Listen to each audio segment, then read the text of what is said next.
Akala mo nakakatulong yung ginagamit mong gamot, pero pwede pala itong makasira sa ating mga paningin nang hindi natin namamalayan. Hi mga idols, ako si Doc Doms, a board-certified ophthalmologist and a retina specialist. At pag-usapan natin yan. Pero disclaimer lang po, ang video na ito ay for educational purposes only at hindi ito kapalit ng consultation nyo sa inyong mga doktor.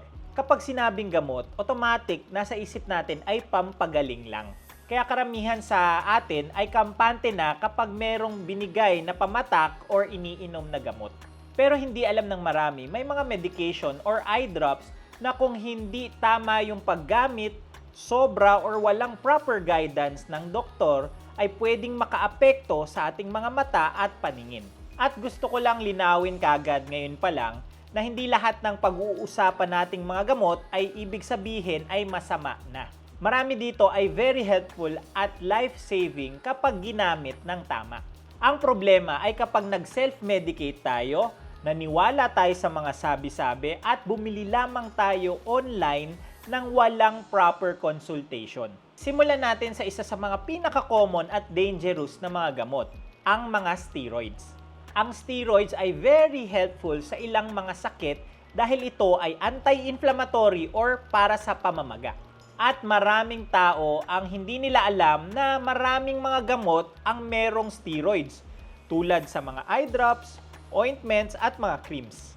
At minsan ay ginagamit ito ng matagal ng ilang mga pasyente dahil sa tingin nila ay gumagaan naman ang kanilang mga pakiramdam.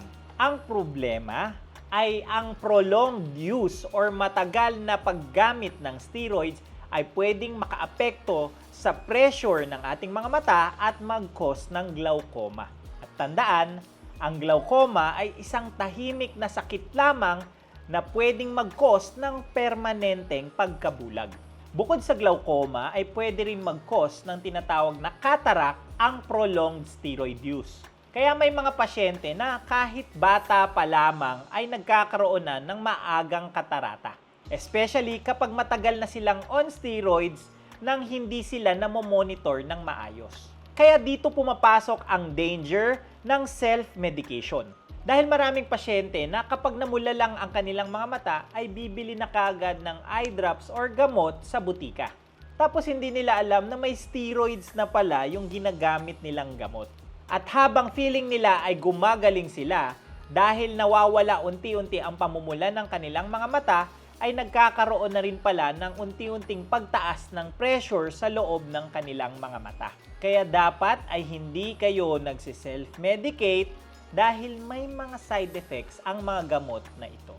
Isa pang delikado na madalas gamitin at bilhin ng mga pasyente ngayon ay yung mga eye whitening na drops. Na kapag namula ang kanilang mga mata, ay bibili lang sila ng anti-redness na pamatak sa butika. Dahil pumuputi kagad or nawawala kagad yung pamumula ng kanilang mga mata. Oo, minsan yung mga ganitong pamatak ay magkukos talaga na mabilis na pamumuti ng inyong mga mata. Pero ang mga gamot na ito ay nagkukos ng constriction or pagnipis ng mga blood vessels kaya mamumuti ang inyong mga mata. Pero ito ay temporary lamang. At hindi nito ginagamot yung maraming pwedeng underlying cause ng pamumula ng inyong mga mata.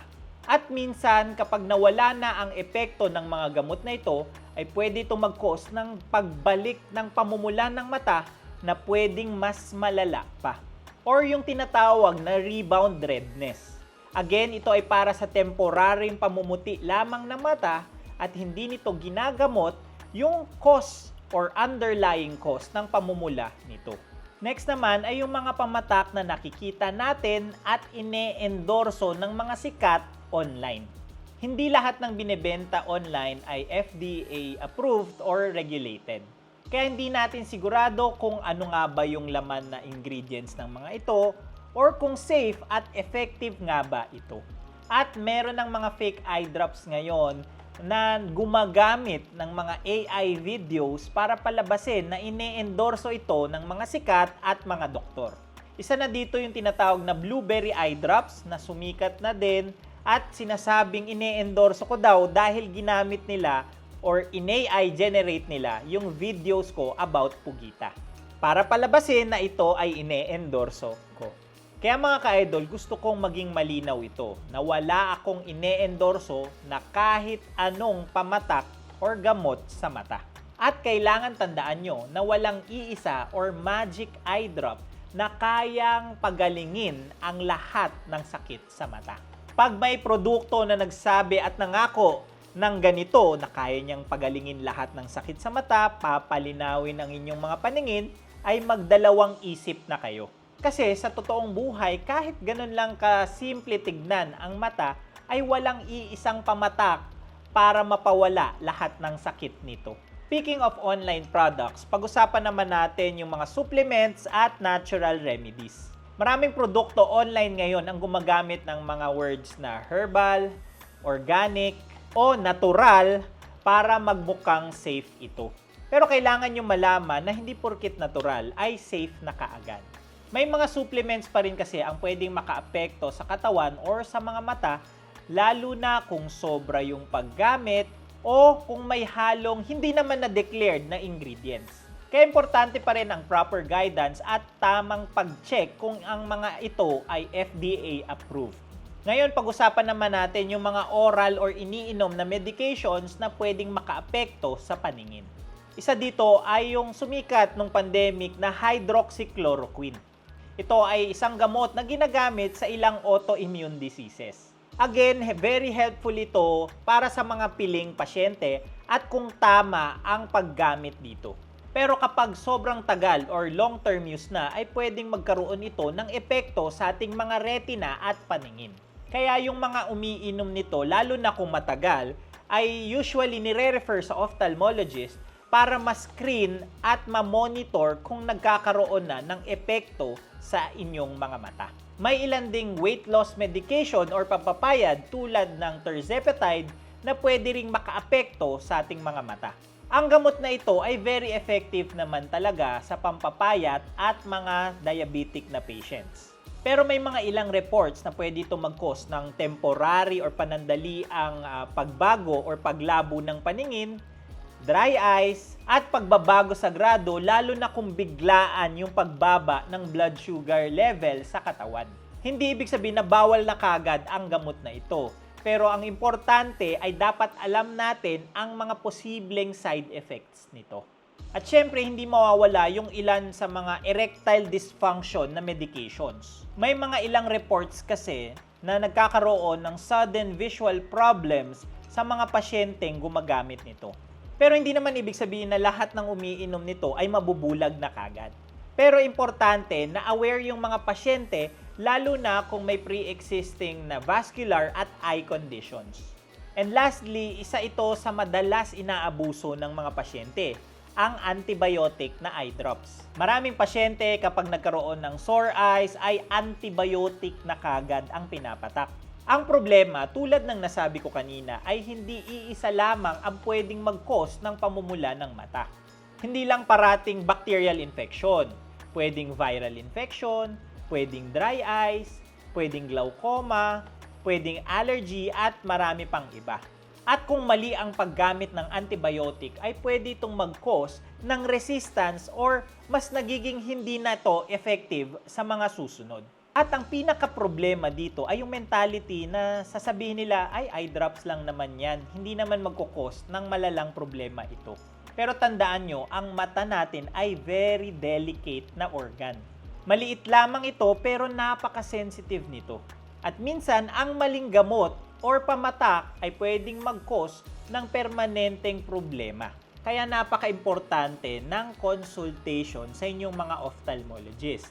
Dahil hindi lahat ng pamumula ng mata ay pare-pareho at iisa lamang ang gamot. At hindi lahat ng products online ay safe at effective gamitin. At gusto ko lang ulit pag-usapan ang danger ng fake advertisement online. Sa panahon nga kasi ngayon ay marami na ang gumagamit ng fake or AI-generated na mga videos. Minsan makikita natin ang mga doktor or sikat na celebrities na gumagamit ng mga ine-endorso nilang pamatak or gamot. Kaya maging mapanuri sa social media, lalo na kung kalusugan natin ang nakataya. Pag may nakita kayong too good to be true or masyadong imposible yung kanilang pinapangako, ay magdalawang isip at magduda na kayo. At bilang ophthalmologist, gusto kong sabihin ito clearly, na walang shortcut sa pag-manage sa mga sakit sa mata. Walang instant na miracle cure para sa mga sakit nito.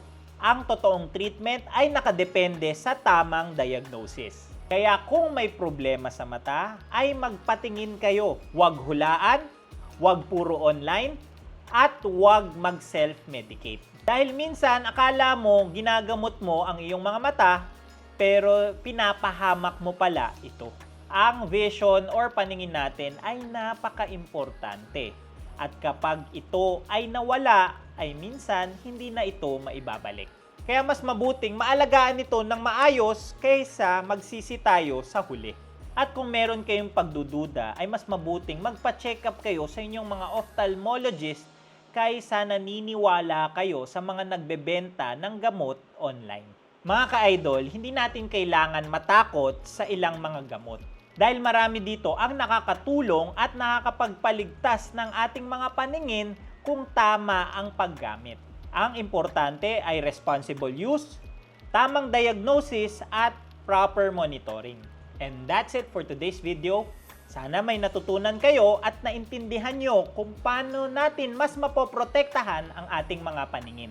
Kung may questions kayo, ay comment nyo lang below at baka masagot na natin ito sa mga susunod na videos natin. Don't forget to like, subscribe, and follow for more eye and medical content. Again, this is Doc Doms, your idol. See you on our next video and ingatan natin ang ating mga paningin.